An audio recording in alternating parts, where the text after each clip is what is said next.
Hello, good evening. Welcome to the Bobby Moore Stand. It's Thursday night, and we're going to talk about Man City and some other stuff as well. All right. I hope you like our strangely pink background, purple on one side, pink on the other. Didn't have time to look for another one, so you're going to have to put up with it. How are you, Pete? I'm good, mate. I'm good. I'm buzzing for 3 points on Saturday. Indeed. And we're going to talk about how that can be achieved later in the show. How about you, Chris? Yeah, just feeling generally sorry for myself as usual. Not feeling always great. Always. I would expect nothing less, Chris. Yeah. So before we start, welcome to the newest members, Martin Locke. Welcome, Martin. Thank you. And BJ WHU. Welcome aboard. And Mick Green. And also Pete. Welcome aboard the big ship, Bobby Moore Stand. So as we venture through troublesome waters. So we've got a few things to talk about tonight. Firstly, there's the FAB minutes, largely covered by Gio just now. So I'm not going to, if you watch that show, I'm not going to repeat what he said. So I'm going to pick out a few observations. And tickets that I offered out this morning for City, they're gone to a lovely bloke called Chris and his dad. So they'll be getting them as long as I can get my tickets re-enabled. Still not enabled. I sent my ID back. Now I've got to sign a form and then they get enabled. So I'm getting there. Then if I can work it out, maybe not tonight, maybe on the next show, I'll give away a few 1-month gift memberships. It is a feature. I just haven't read how to use it. And finally, this is just a little thing from me as well. Finalysis, the application for fans. You would have seen, you know, I've been on Sky a fair bit. Don't know if I mentioned it, but there's lots of other people who've been on Sky as well. Gonzo's one of them. Various others as well. Brian, who's been on the channel, is one of them as well. And the idea, the concept behind this, Michael McIntyre's idea, Spurs supporter, he won't be happy at the moment, with Gary Neville and various others, right? They've got the partnership with Sky, which is why you're getting fans on Sky now. The concept behind the app is that fans give their impression on players. The example he gave was when it comes to transfer windows and you're linked with a zillion players and you go and you look for some data on those players, it's all just stats, right? There's no way you can go where you can actually read what the fans who watch those players week in, week out actually think of those players, right? So that's one of the ideas behind it, and I think it's a really good concept actually. So the launch party is tomorrow night. So Michael McIntyre is going to host dinner, apparently somewhere down the Strand. So should be good. Looking forward to it. If you want to get the Finalysis app, please download it. That's all I'll say on that one. Yeah, it sounds like you'll have a good time, mate. Well, I'm not drinking at the moment. That's a problem, right? So I haven't drunk for 7 weeks, nearly 8 weeks. Believe it or not. Oh wow! I'm on a bit of a health kick. I'm on a bit of a health drive, and when I drink, everything falls to pieces. Right, the eating, everything. Frank the Tank. Is that what happens? Yeah, exactly. Yeah. So I'm trying. So usually I would be, absolutely excited about doing something like this. But yeah. When you say a health drive, Gal, so I'm not to pick on you or anything here. Are you just referring specifically to alcohol? That's it. Oh yeah, I'm eating loads of food. Because I was going to say, mate, because you're kidding yourself here, mate. I've heard about you and your watch-alongs, mate. It's like a food fest, isn't it, for you? You're just constantly snacking. It is, and also Claire is a fanalist. Why are you changing the subject? I'm talking about your diet here, Gal. Well, because I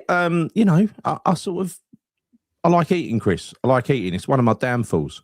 I've got to eat properly. Got to eat the right things. And that's another thing I'm trying to do now as well. And then I'm going to even try and exercise again. I'm going to try and dust down the old limbs and go running like I've tried to do many times since COVID. Yeah. Like eating Wotsits and twirls and stuff like that. Exactly that. Exactly. Yeah. No, you do well, mate. When you give something up, you normally replace it with something else, don't you? Remember when I gave up smoking and I took up eating Haribo. And I think the amount of Haribo that I was putting away was far worse than the amount I was smoking. So that's what usually happens when people give up smoking, to be honest. They usually put on a load of weight because your taste comes back, doesn't it? Yeah, it's true. It is true. It is true. But well done in your, I guess not drinking alcohol for 8 weeks is quite impressive. How's the smoking going as well? Yeah, it's going. Is it going or is it gone? It's still there. Oh, mate, you cannot come on here and tell me a health drive at the moment when you're smoking and you're eating One shit. thing at a time, Chris. I can't. You give everything up at once, you're going to fail on everything, right? One thing at a time. Giving up drinking. I've never not drunk for 7 whole fucking weeks or 8 weeks in my entire adult life. And I feel a lot brighter for it, actually, mentally, psychologically. By the way, Claire, sorry, I just got to look at Chris with the healthy eating bullshit. Hold up. I did not say that I'm eating healthy. I didn't say I was on some kind of health drive like you. I'm not. I need to sort myself out, in fairness. I know that. But I'm not going to lie to myself either. Yeah, no, don't lie to yourself. It's the wrong thing to do. No one should do that, Gal. And as is this, what Trudge did, he quit smoking years ago. So did I, Trudge. Then I took it up again. And then I give it up. And then I took it up again. It's one habit that just keeps coming back. Chris, 2 pies, 1 mash. That is what he is, Mark. That's exactly what he is. Yeah. and chili vinegar. And chili vinegar. Exactly. Yeah. I do. Put on 3 stone. Yes, exactly. So look, the smoking's going. I've given it up millions of times before, but I want to reach 3 months with the alcohol first, because that'll be like mind blowing to reach 3 months. Imagine that. 3 months. Well, I look forward to seeing how you're getting on Saturday at the game. Yeah. Well, it's all right. Because I haven't actually seen you for I don't know. When was the last time I saw you physically? It was probably bloody ages. Exactly. So based on what you're saying to me, I'm expecting this kind of new version, Slimline Gary, that I'm going to see outside the ground, right? Yeah, is that what we're going to see? I might not recognise you. No, you're not. If anything, I've gone up slightly, but I'm working. I'm working on it. These things weren't built in a day. You know what I mean? You got to. I get it, mate. I get it. Yeah. Right. Too. Fucking hell. I try and say something good that I'm making a positive difference to my life, and I just get torn to pieces. It's just wrong. It's not fair. I've had a bad day, mate. I've had a bad day today. And I think no. But I also feel a bit sorry for myself as well, because I'm not feeling great, and I'm just. This is, I'm showing that I care, mate. That's all it is. Well, not you're doing the opposite. Mate. You're doing the opposite. No, I'm not, because you're turning around saying, "Oh, I'm on this health, this major health drive," and here you are snacking and smoking, mate. That's not a health drive. Drinking Monster. Exactly. That's probably even worse than alcohol, mate. You're literally drinking it's not. Fluid. That doesn't lead to a fried breakfast in the morning or a McDonald's. It doesn't. It's all right, mate. Like, honestly, as long as you feel healthy, that's the main thing. All right. No, it's good, because I was looking for your acceptance. Thank you. Well, you haven't quite got it, but crack on. Right. So, looking through the minutes, and before we start, and I just want to say this, is that Andy Payne, who leads this group, plus all of the other people who are on the fan advisory board, who face off to the club, it's a comprehensive set of minutes. But as somebody just said in a WhatsApp group, I don't know how they sit through these meetings. I really don't, because it is a bunch of stuff that the responses are canned responses in a lot of cases. However, I do happen to know this is the minutes. This is the formal record of what went on in the meeting. Okay. The club have got to agree to it. The FAB have got to agree to it, and then they're released as a joint, agreed document. That's the way it works, right? If you think that's all that was said in the meeting, you'd be kind of wrong. Now, I'm not going to, breach any confidences in any stuff, but believe me, this weren't the only stuff that went on. All right, but there's a lot of things in here. The stock answers, which if you speed read it, I always speed read it for 3 seasons in Europe, and we won a European trophy. Yep, they're in there. Absolutely. Right.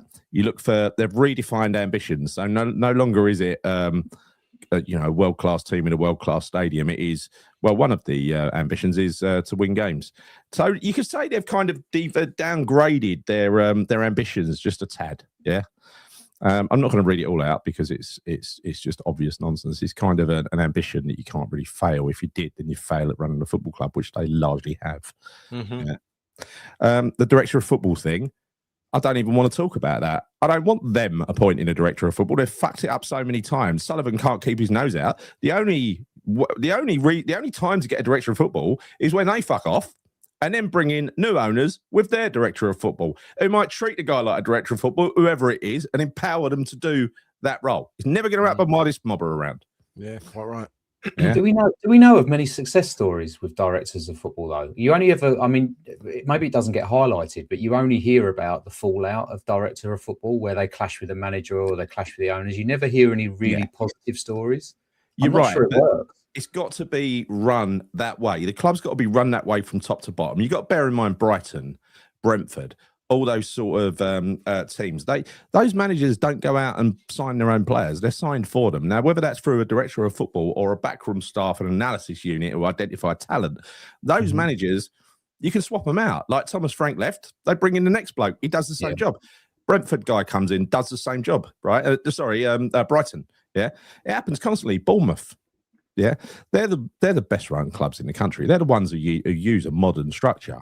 The likes of us, who have got 1 foot in the past and 1 foot aspiring to the future, we're like Forest, who put Edu in as the director of football and managed to piss the manager off so much that he left.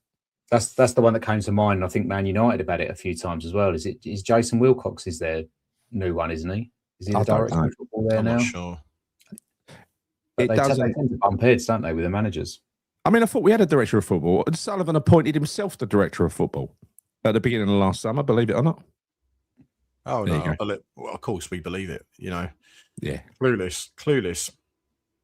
Yes. So really, there's one bit of good news is that the wall is coming down between the home and away supporters and being replaced by a Perspex-style wall. At last. I mean, bloody hell, it seems so simple. Why did that drag on so long? But this is what they do. They drag their feet. But it's still not great, though, is it, Gal? I mean, Perspex. I mean, why does it even need to be there? I mean, when you look at the distance between the home fans and the away fans in that section, I mean, there's a massive tunnel running through the middle of it. Well, you know, it was a result of the crowd troubles in Europe. Yeah, I remember it was the Zagreb game. I can't remember it because I was sitting right above it that day, and that. But like everything, the club use a sledgehammer to crack a nut, don't they? And putting a fucking great big wall up. I'm sorry. They say it's the landlords that did it, but for Christ's sake, have some say of what's going on in the stadium that only you use. Yeah. Well, they don't really take any accountability for most things, do they? To be fair. So. No surprises at all. Although I must say, I mean, I looked through that obviously the minutes of the meeting as well. I think the best part was probably towards the back end of it, which I'm sure you're probably going to bring up. The AOB, any other business is beautiful. Yeah. You know the background to this, Chris, but Andy Payne, who is a magnificent leader, by the way, he read out a statement which said, The Sun ran a newspaper article last Friday, and I don't know if you read it, but it was a case that was, they said, dropped. It's actually discontinued. That's the legal term. We need to know, for the avoidance of any doubt whatsoever, that this Premier League executive referenced in this recent national media reporting, which is The Sun, about a discontinued historic legal case. There's no current, past, or present role, formal or informal, at West Ham United or its ownership structure and executive leadership that has anything to do with that. The club responded. Guess what they said? They said, West Ham United, the club confirmed there was no investigation involving West Ham United. That wasn't in question. And that it cannot comment on unverified media speculation. And referred the supporter representative back to the previous statement on this matter, which was exactly the bloody same. Yeah. Stonewall. I'm convinced. Are you convinced, Chris? Oh, no, of course I am, mate. I mean, fucking hell. I mean, it's just like you couldn't divert from the question more, could you? It's ridiculous. No. It's like if you're not actually answering the question, you're not answering the question. It's just like nonsense, mate. You know, if there was no guilt there, then I'm sure that they would probably say otherwise, but they didn't. So make of it of what you will. Yeah, but it's all when you read it, a lot of the answers throughout the whole thing is, there's still no, they still don't see that they've done anything wrong. They still play the state. They still go on about how great the stadium is, how successful the move was, how much commercial revenue we've got coming in compared to what we would have had. Watch this space. I'm going to do a study on that. When you consider I was thinking about this tonight, cost about 30 or 40 million, I think, to convert that stand to 50,000, that old ground. I think that was the conversion cost around there. When you think about it, we devalued that ground. We devalued the asset down from 79 million to 29 million before we sold it for 38 million, the old ground, because we sold it as land. The reason it was devalued, it turns out, was for insurance purposes, because it turned from a building into land. But the balance sheet still took a 50 million hit. Right? That could have covered the cost of the conversion. Couldn't it? What do you want me to say? Yeah, no, I'm just saying. And then you have a far more expensive asset on your book, an upgraded one in your books. So yeah, when you consider that and you consider all the other stuff that we would have got had we stayed, I've got to do that study to see what the what life really would have been like. Because I dare say that new stand, if it was built, would have had a lot of corporate hospitality stuff in there, which we didn't have a lot of in the other ground. I mean, really, the only stand it was missing from, because we had 2 tiers of boxes in the main stand.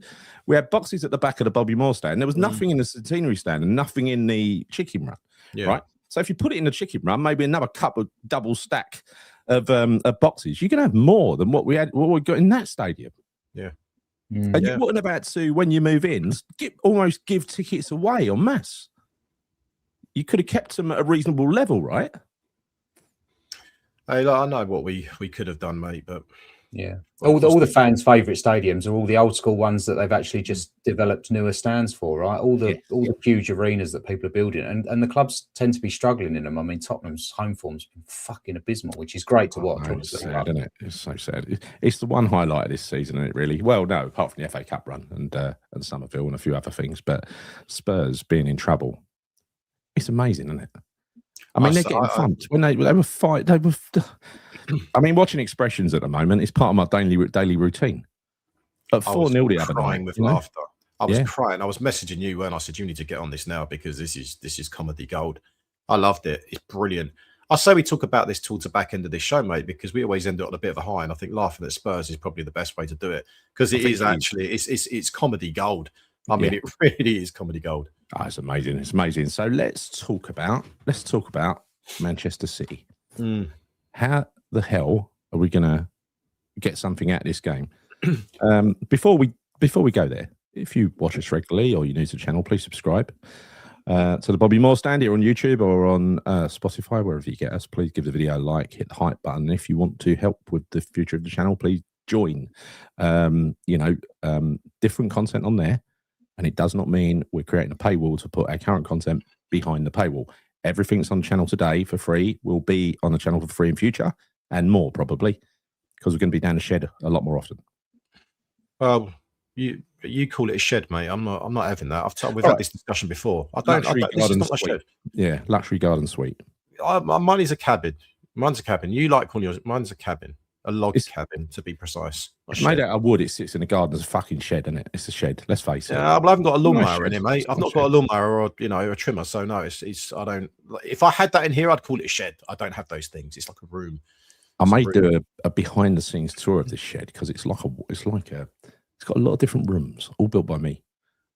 It's a beautiful. I have to sneak into the London Stadium every time and hang these shirts up. So it's fantastic, mate. It shows real effort and prep, mate. Yeah.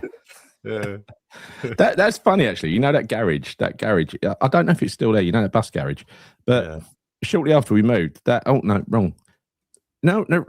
It's that one. I said I won't get to touch the comments, but I will. Talking about bus garage, right? Shortly after we moved away from Upton Park, that bus garage closed. And that was one of the reasons they couldn't redevelop it, right? I know, yeah. Jokes. Mad. Absolute fucking joke. So, tell me, Manchester City, we're lacking Jimmy Somerville, which is a kick in the nuts, but poor lad needs a rest anyway. By the way, if he comes back quite quickly and manages to play for Holland in the international break, going to cost the club 4 million to Leeds. Oh, is that one of the clauses, is it? Yes. Ouch. Going to be calling up the payday lenders again, aren't we? Yeah. Oh, yeah. Of course they will. Yeah, of course. 100%, mate. Yeah. So that was one of the blatant lies, actually. Mark Pendleton says here, right? It's one of the blatant lies they pulled on us. They said that they didn't have planning permission. They did. And they couldn't put it up because of the height. The flats that are there are probably higher than the stand would have been. And It was all bullshit. What can I say? It was all bullshit. Yeah. Yeah. That's exactly it. They are. I mean, I've only driven past it once, and that was enough for me. I've not gone back there since because I just can't bear to. It's horrible going back. It's horrible. Yeah. I went back there with Nigel Khan and a few of our friends from the States, and we went to the centre spot. What used to be the centre spot. Only West Ham don't know whether it was the last centre spot or the original centre spot. Yeah, I just can't do it, Gary. It just makes me feel too upset. It's horrible. It's horrible. I mean, it really is. It's just a fucking Barras estate. That's what it looks like. Have you been back there, Pete, since? I haven't. No. Yeah. No, I don't think I could, to be honest. It's just flats, isn't it? That's all that's there. Yeah, there's flats, a few plaques, and there's obviously, as Gal said, there's that centre spot, which is a little tiny bit of grass with a fucking, it's like a little plaque, isn't it? A round plaque. And it's bald. There was no grass on it when we went there. It was just like not looked after at all. Yeah. Each of the blocks is named after someone from West Ham's history, but that's it. Yeah, it's I don't want to put myself through that, to be honest with you. I can't. Yeah. It just upsets me because I spent a lot of my life around there outside of football, by the way, and just seeing how that area has gone downhill, seeing all the businesses that have gone under as well. It's just really upsetting. I don't want to do it. I just can't. It's the memories, isn't it? Like all the food places I used to go to with my dad before a game and that are not there anymore. Yeah. No, honestly, it's the same with me. I mean, it was like home from home, that place. And when I didn't realise just how much it meant until it was gone. Yeah. You know, because I think if I had, and I think this is true for most people, we wouldn't have fucking in any way supported this move. No, of course we wouldn't have. I mean, I didn't support the move in the first place. I didn't. I never wanted to move from that ground. Never. Well, but you and Nigel Khan and a few others were really, I mean, Nigel tried to put together a group to protest against it, but to be honest, he fell on deaf ears back then. But it's because it was kind of early days for social media and YouTube. So it weren't really out there, right? I didn't know that protest was going on. I was just going to games, going home. That's all I was doing. I'll be honest with you, I didn't know either, Gary. I didn't, and I think, you know, as we said so many times, I think we were hoodwinked into that, you know, into the move, and I don't know. I mean, a vast proportion of people did just go along with it, and I look back and it's just crazy. Nigel rightfully feels quite bitter about it, though. He does, and I completely understand it because he was right. Yeah, you know, there you go. It is what it is. Fact is, they had a lot more money. They could put a lot more marketing into it. They could knock everybody, you know, into the background with the amount of gloss they could put on the move. But your suspicions were aroused the minute you turned up at Stratford to look at the 3D image of your seat, and it looks great, doesn't it? And then you go to the ground on match day. It's nothing like what you looked at. Well, I remember the first game at the London Stadium was against Juve, right? Was it Black Kit, Payet played. Yeah, that game. And I remember going into that stadium and I was like, this is fucking nothing like I expected or what I felt we were promised. I remember I was at the back. I mean, where was I? I can't remember where I was, but I was in one of the upper tiers. And honestly, mate, we know it's still very much the same. Still is, apart from the greens in the beer garden, it's pretty much the same. And I was at that moment. I just thought, this is awful. I mean, this really, really is bad. And they suddenly seem to think that just by putting a bit of claret carpet, you know, around the sides of the pitch and doing a little bit of pathetic decoration, you know, in and around the concourse is enough to kind of appease the fans. Well, it's not. It's a fucking shithole. I call it the shit bowl for a reason. Someone brought me up on this the other day. It really annoyed me actually. Someone messaged me privately and said it's not a shit bowl. It was brilliant atmosphere on Monday night. I said, well, I'm not disputing that, but it's still a fucking shit bowl. You know, it's not just because there was a bit of atmosphere there for one particular game because it was an important game for us and the emotions were high. Doesn't mean it's not a shit bowl. It is a shit bowl, and it's our shit bowl that I can't stand. It's not even ours, is it? Really? I know. I'll never forgive them for that as well. That was like the final fucking nail in the coffin. That was when they blew it up for a film to make a couple of extra quid. Fucking terrible. Yeah. What else? Growing up on the terraces, to see your terraces go and then build a worthy ground, which we did, only to see the stadium built for Olympic. Yeah, it's absolutely tragic, Paul. It is tragic. That is not built football. We all know it, and you can tell just by the footprint of the thing. If you look, and I'm going to get Nigel on in a couple of weeks. He said he'd come on any time, and I want to talk about that because he's got all of this information stored in his head about that stadium. He's got the plans for the stadium. He's got everything, right? And when he showed me once the footprint of that new stadium, you could get 2 Emirates on that footprint. That's how big it is. Now, is that a fucking football stadium? You know, I don't even want to talk about it anymore, Gary. We've spoken anyway, about it to death. It's just fucking depressing. Let's talk about something nice. How are we going to beat City? How's it going to happen, Pete? Well, I looked at 3 things. The first one was, could we kidnap Haaland? And because of the size of him, I don't know anyone that could take him down, so I had to rule that out. Then I looked at signing Valverde. Yeah, obviously got a hat-trick against them, but the window's closed and we don't have any money, so that one sort of fell on deaf ears. Yeah. So the only one I could come up with is if we play like we did against Liverpool, but actually a bit tighter at the back and finish our chances. Yeah, we got a chance. Yeah, yeah. We played some lovely stuff against Liverpool. But the problem is that will we approach this game in the same way that Nuno approaches other games against the big sides? Will he go defence first, 1 up front, pack to midfield, maybe 3 at the back? Because that takes away a chance of causing a surprise, doesn't it? Yeah, it does. I think I've watched a bit of City this season. I like watching pretty much as many games as I possibly can do. Great comment, by the way, Claire. That's very true. Yeah. Lasagna Gate again would be great. I watched the game against Real Madrid the other day, and I think the interesting thing, like we clearly know Real Madrid and we don't have the players like Real Madrid do. But one thing that Real Madrid did against Manchester City is they play with pace and they move the ball quickly. Man City don't like that. Man City will always try and slow the pace of the game down. You know what they're like? Yeah. They slow it down. They're passing backwards, sideways. They try and pen you into your own half.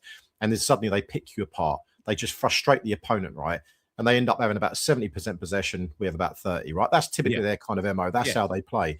I think for West Ham to beat Manchester City, we need to be on the front foot for this one, right? We need to go out there and play with pace and power, and don't be afraid to go out there and attack them, because I do feel that their biggest weaknesses are defensively. You know, defensively, I think is where they're the weakest. I mean, you could see this against Real Madrid. Obviously, I mean, look at the amount of players. They've got a fantastic squad of players. Let's make no mistake about it. If you look at that fella at left back, Kusanov, he didn't have a good game the other day. It's a shame that Somerville's not fit, because I think it caused him a few problems, to be honest with you. But I do feel that the only way that we can really beat City or get something out of City is we cannot be playing a back 5. I say it every week, we can't be. I don't want to see the 3 at the back in the wing back system. I don't want to see that. I want to see that combination of the 4-4-2. And now that Pablo is back and Tati's back, we need to get them both up front playing together, because they were working very, very well. I don't want to see us divert from that. I really don't, because, you know, what's the point of sitting back against Man City? Hoping for a draw? It's unlikely we'll get a draw if we sit back and give them possession, because they will eventually pick us apart and they will score a goal. They will. But I feel our only chance of getting something is to give it a go. You know, just to play with a bit more kind of higher intensity, basically. I won't say like Real Madrid, because we're not Real Madrid, but you know what I mean, right? That's how we can get at them. But it's this though. Will Nuno play the badge or the team? He usually plays the badge. I mean, let's look at what he's done this year so far. Arsenal, Liverpool twice. Even though we did all right against them last time, we still, you know, we did take the game to them, and we were unlucky against Liverpool. I will say that. At home, we weren't. At home, we sat back, and that was when Liverpool were really on bad form and there for the taking. We sat back and tried to play the counter against them. We're a different animal without Paquetá in the team, though, Gary. I would say very much so. Very much so. Yeah, I agree with that. Pablo playing on Monday night, it was a positive for the fact he was playing anyway, but also he was ahead of schedule. And as Chris said, I think he actually held his own quite well against Caicedo in the Chelsea team. And I know Rodri is a beast, but Pablo can do a really good role in there. So I hope he does stick with the 2 up front. It's just whether what he does with Somerville being out, will he play the big man on the left hand side, or will he play Shaw and somebody else in there? I don't know. I'd play Traore. I would. Yeah. I know that's not his position, but who else do you play there? I mean, I don't really want to see Scholes playing. I think he'll get picked apart, because I remember when we played City, when I went up to see the Man City game. Yeah. And we were having all kinds of problems down our left-hand side. What are you doing with the back? What are you Sorry, go on, Chris. I'm just pissing you off because you're talking. Go on. I know. It's just fucking ridiculous. Yeah. So, yeah, we had all kinds of problems down our left-hand sides. I think it was Cherky and Reinders were causing a lot of problems that day. Yeah. I do not think that Ollie Skull should be playing in this game against City. I'd rather see the youth playing at left-back. But I do want to. I stopped. What are you doing? No, that's better though. That's better though, isn't it? I found one. Go on. Yeah, oh God. I hate the bit, frankly. We went from pink to fucking. Start, go on, carry on. I won't change it again. No, I won't change it again. I'm not talking anymore. I'm not. I can't handle this. All the changes. No.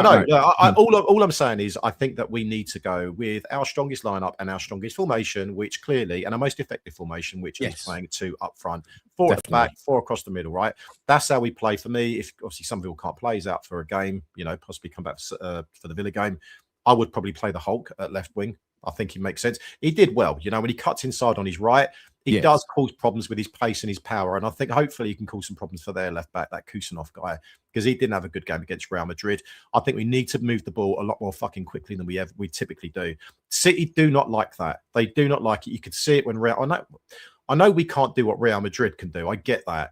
But we can still play it a lot more quicker than what we do. And it does annoy me sometimes. We seem to, I don't know what it is, like faffing around with the ball too much. We've played some unbelievable football lately. When you go back all the way to Chelsea and stuff like that, we can really knock it around fast. And the players can play that way. We do have the players to do that, apart from we ain't got Jimmy this time. That does strip a bit of pace out the side, doesn't it? Massive, because he's our fastest player, isn't he, really? Maybe the youth would be probably one of them, and obviously Adama.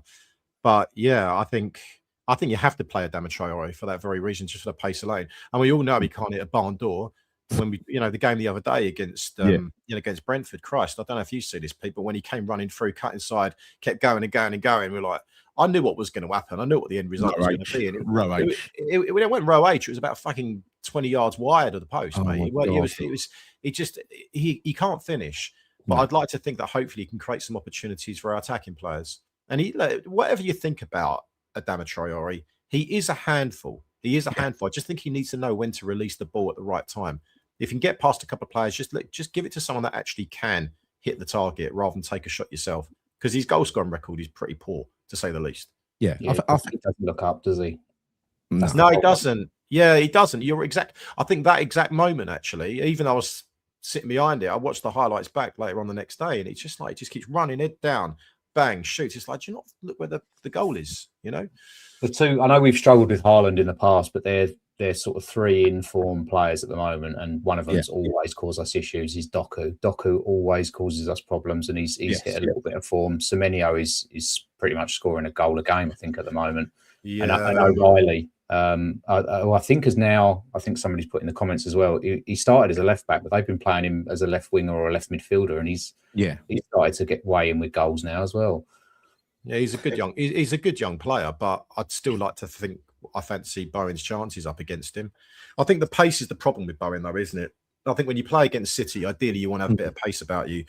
But yeah, I think you're spot on. I think O'Reilly is a very good young player. Doku does cause us problems, but again, I also quite fancy Aaron Wan-Bissaka against Doku. 1v1, I think that's going to be our best, or of course our best option, right? So yeah, I don't know.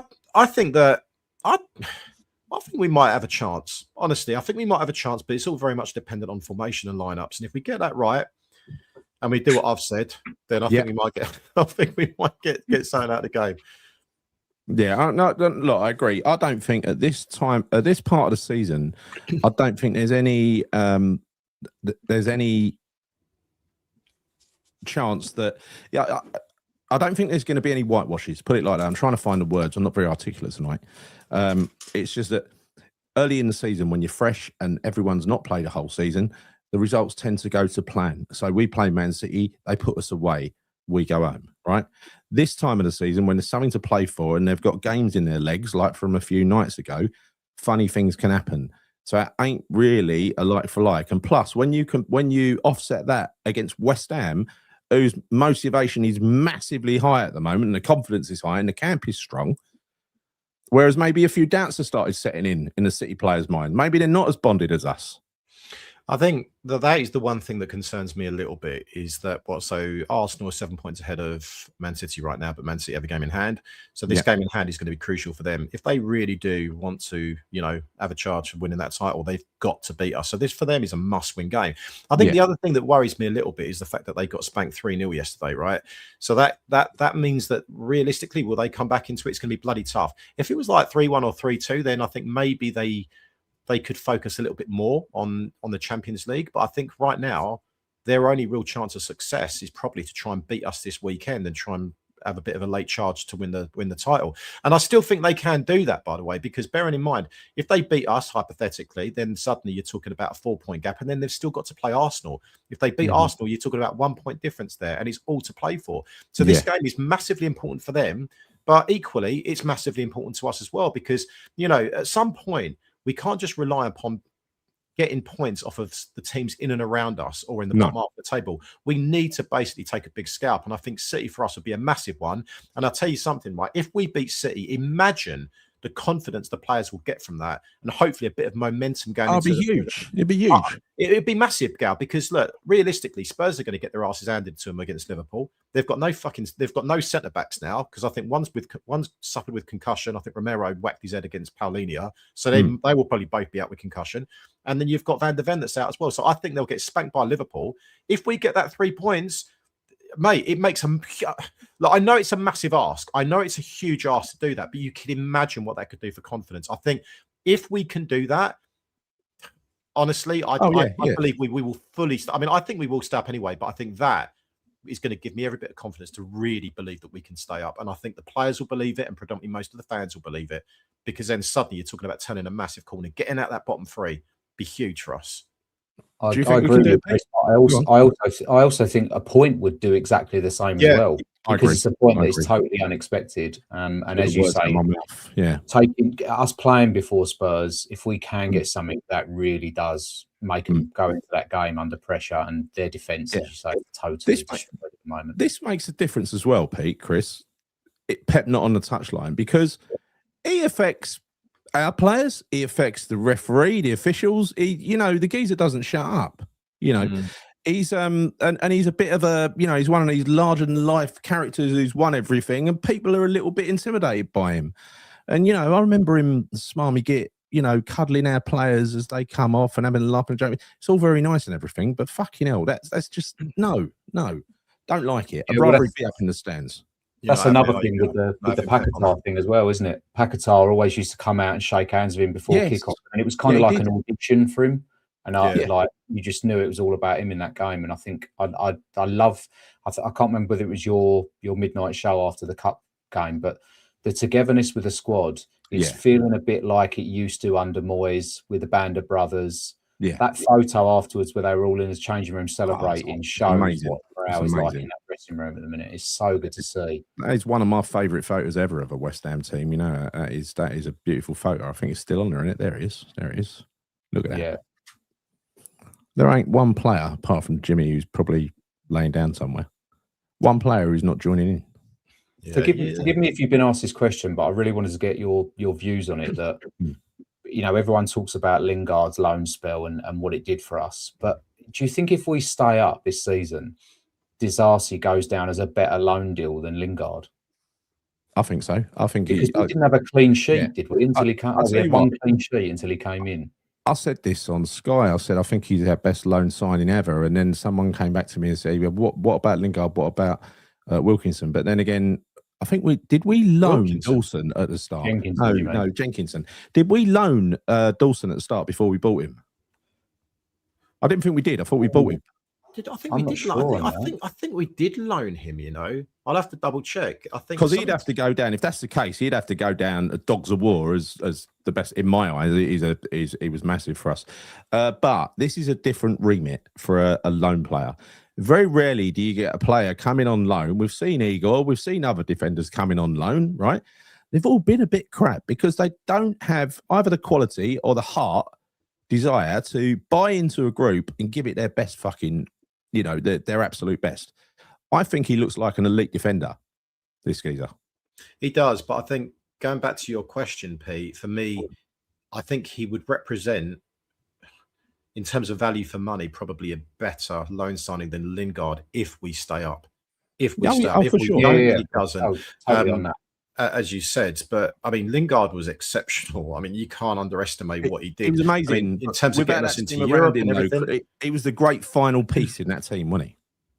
Yeah, I mean, he was. But then, yeah, like you say, I mean, look at the players around him. He's got that nice plan behind him. You know, he's got the freedom to roam, hasn't he, in that kind of like 10 position. So it's hard. I mean, it's hard to compare players when you think about the fact that they play in different positions. If you're talking about comparing a centre-half against a centre-half, it's probably easier to do. But when you're comparing someone that's scoring goals as opposed to someone that's stopping goals, it's quite difficult. But look, I think regardless, you know, I think he's been a fantastic signing for us so far, and hopefully long may they continue, because we need him and we need him to stay fit. I kind of feel the great thing about him is no matter who you partner him with, apart from Kilman, I think I'm pretty happy with our centre-back pairings right now. So am I. Whether it's Tadibo or, you know. Can I just say there is a really big point that keeps getting missed, and that is the amount of impact that Nuno, and I ain't going to give a load. I think this is a partnership, Nuno and Paco, but I think this happened before Paco even got there. With Tadibo, for instance, a lot of players in that team who were pretty much written off have started to come good, haven't they? Yeah. You look at our Fernandes. I mean, we didn't see the best of Fernandes before he came along. We didn't see anywhere near the best of Jimmy, did we? So part of it is playing them in their right position, but part of them is setting the team up to take the biggest advantage of them. You got Mavropanos, who ain't a liability anymore. You got Tadibo, who's playing bloody well. Diouf has remembered how to defend. You got what's his name, AWP, back on form. You got Souček playing a functional role in a 4-4-2, which is what he's suited to when we play a 4-4-2. Yeah. You've got Fernandes playing like a well-beaten no matter where you play him. You've got, you know, let's be honest. Gary, you've also got to take into consideration that he's actually done what Potter said he was going to do, and he's given youth a chance, not just 100%. In one game. Yeah. He sprinkled that in 10 minutes here and there, starting some of them. I mean, bloody hell, our midfield was the problem before the start of the season. And Christ, if we can stay up, that young midfield we've got is incredible with Kante and that coming through. Kante and also I like the kid at the back whose name I keep forgetting. What's his name? Myers. I like him a lot. So when you look at the stuff he's done with that team and the fact that you know, when he was in the 10th minute of injury time in that game, you had the youth players on the edge of the pitch screaming at the referee to blow their whistle. And that just shows such great unity. And you can see that in that photo. And I never believed in a million years that we could get all these players pushing in the same direction, this disparate collection of, you know, old, young, finished, you name it. They're not so finished, are they? Well, no, I think at the end of the day, results breed confidence, don't they? We've been picking up some good results. Obviously, the progression into the FA Cup, I think, is massive. It's really nice. And it's a nice diversion away from the Premier League in some respects. But, you know, getting back to our bread and butter this weekend, I do genuinely think that kind of confidence will go into this game. I genuinely do. I think there will be that momentum. We just need to get it right tactically. I think that's so key. One thing also I noticed that Real Madrid did that Man City really don't like is having those runners off the ball. You know, they don't like that when they attack in numbers, and it was causing them all kinds of problems. A lot of teams won't do that because they respect Man City too much. But I don't think I'm sick and tired of us respecting Man City in these big teams. Like you said, playing badges and stuff. I'm sick of it. You know, we've got, look, if you want to call it a free hit, call it free hit. But you know what? Go out there and fucking go for it. Just go and try and attack them and see what happens. I don't see why not, Gary. I think with the defence that we've got right now set up the way it is, I don't see us getting spanked like 4-5-0 like we would under, you know, Lopetegui or Potter or anyone like that. I don't see that. I think we'll be fine. I just feel like we need to go out there and attack them. Let's back up that stat that we've got where no team scored more than us in the first 15 minutes of the game. Let's go come straight out the box again. Let me give you another good stat as well. And I said this to you last night, Gary. Axel Disasi made his debut for Chelsea, I believe, against Manchester City and scored an equaliser, you know, for Chelsea. So, you know, maybe you can bring a bit of luck in this game as well. Wouldn't that be amazing? Wouldn't that be? I love Disasi, you know. He's taking my eye away from Mavropanos. You know that? I don't believe that for one second. It's true. It's true. I like the resting bitch face. It's why I made a thumbnail of him today. Great thumbnail. What a photo. Claire said the tree has just come down in the field opposite me. Scared the crap out of her. It scared the crap out of me, Claire. And Mark says in Ireland, pretty windy in the Republic of Ireland. Well, let me tell you, it's windy in Romford as well. Bloody windy. It's really almost the air up on the way to the shed. Mate. Yeah. I was going to say your roof will go off on your shed, won't it? Not a chance. It's a shed though, mate. It's a shed. No, it doesn't happen. We've had like gale force winds in it. This is built like a tank. This fucking no. This is never. I doubt this will ever move. This shed. God, you know, as soon as I said that, I literally can hear it. I feel like my roof is going to fly off. Chris, you have to see this shed to believe it. I mean, it's got a shed. It's got 2 sheds built inside a shed. You know what I mean? It is not going anywhere. It's a shed inside a It's shed. like a Russian shed. Like a underground bunker of it. A Russian old shed, loads of little hidden rooms, hidden rooms. It's a labyrinth, a labyrinth. Yeah. So Kante played everyone on side. Yeah, look, he's going to do things wrong. I don't think we can really do much about youngsters making the mistake. His highlights were amazing. Yeah, he actually. Do you know what? When he was walking, because I was lucky enough to take advantage of the cheaper seats, so I sat somewhere else on Monday night. So we were really close to the players. And when he walked past me, because he wears the wrist strap, doesn't he? Yeah. And I couldn't believe actually the similarities between his playing style and Kiate. That's exactly what I said. Always used to have that arm strap on as well. Yeah, that's what I thought I was watching. Funny enough, when I watched the highlights. He's very similar, very very physical and quite a turn of pace as well. But just in the middle of everything, really.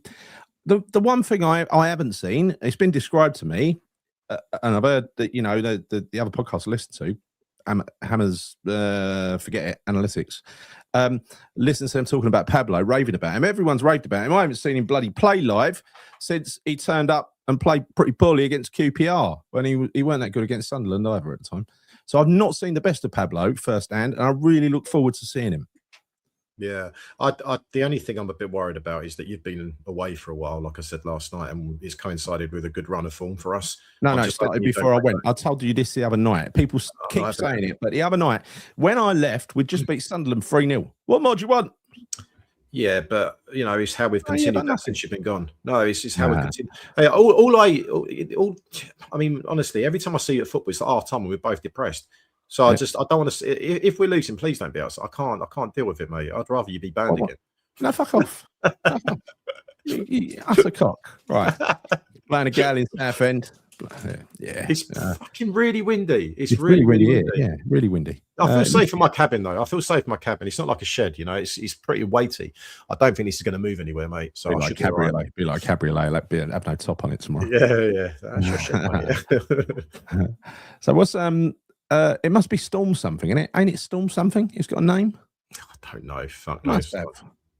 Who cares? It probably has. I've no Storm idea. Traore. Storm Traore. Right, so let's do predictions before we go. I'll let you two go first. Pete, what are you going for? I don't think that we're going to get 3, but I think we might get a point. So I'm going to go 2-2. Oh man. 2-2.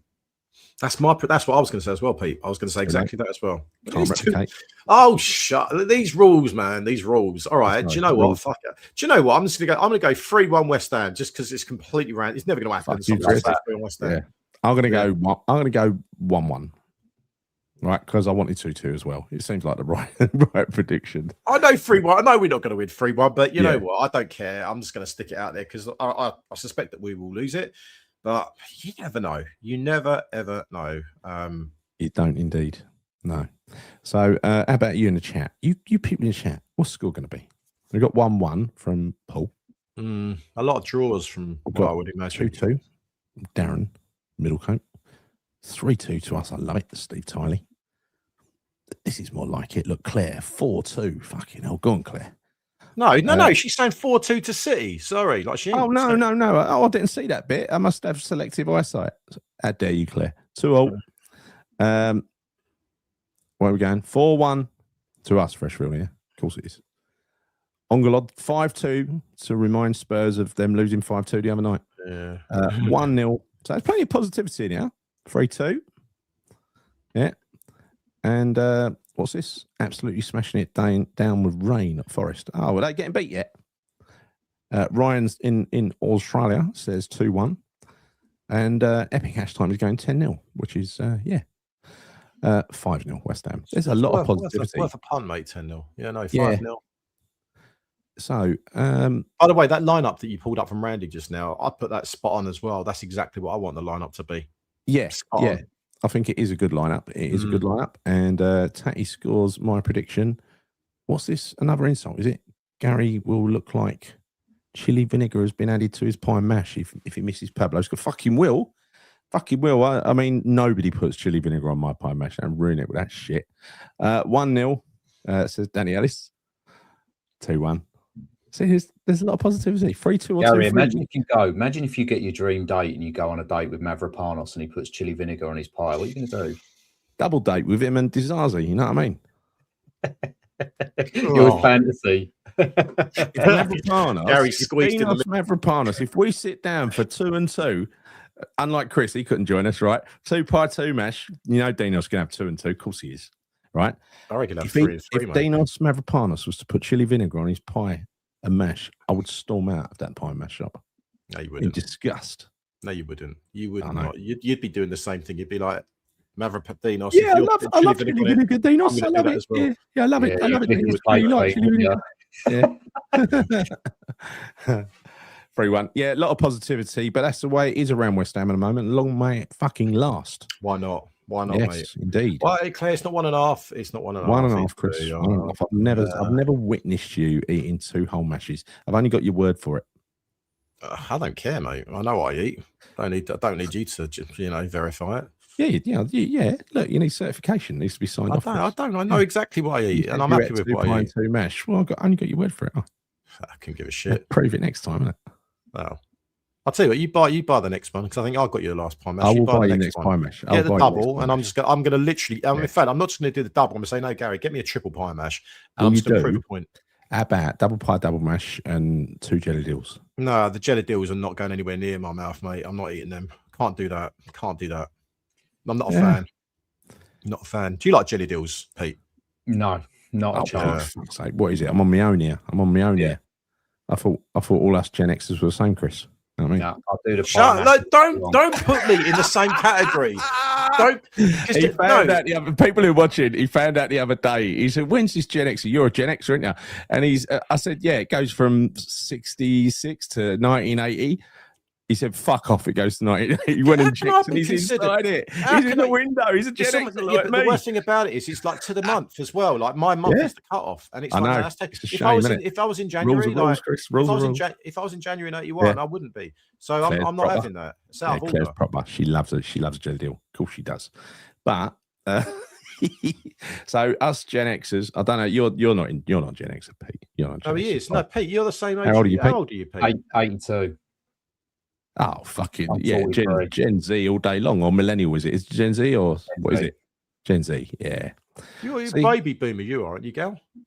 No, I'm a Gen X, just like you, Chris. Fuck off. You're not, mate. Gen X is the best generation. You're absolutely right. We're the ones who went on the big slides that are built above concrete over in Victoria Park, and we're the ones who the parents said, "You said you're going out," and they said, "All right, see you later." You know, there's none of this checking. There was none of this mobiles, all that sort of stuff. Yeah, no, I still had that. You'd go out and play football until the sun went down, and there was no mobiles, none of that. 65 to 80. Yeah, 65 to 80. Exactly, Danny. So thanks for proving the point, Danny. Let's just go back to this comment again. Was it Gary looked 70 when he was 40? I just saw that one. So, yeah. Yeah, fuck you, Epic Hash Time. Yeah, fuck you. Who cares? Who cares? Your band is great tonight. If you look 70 when you were 40, what do you look now? Bearing in mind that you're an extra 16 years, or shall I really be saying your age? You know, more than that? I'm 56. I know, which is what I'm saying, right? So if you look 40, 56, Chris. If you look 70 when you were 40, okay, so that was 16 years ago, according to who was it? Epic Hash Time. Yeah. How old does he look now? Epic. I'd like to answer it, Epic. I'll probably look about what? I'll probably look about 47, 48 now. Yeah. You've aged well in the last 15, 16 years. Mark Pendleton's a baby boomer. There you go. And Generation North Bank boot boy. I think you should be able to choose, I think you should be able to choose really, rather than saying you are that. No, I'm not.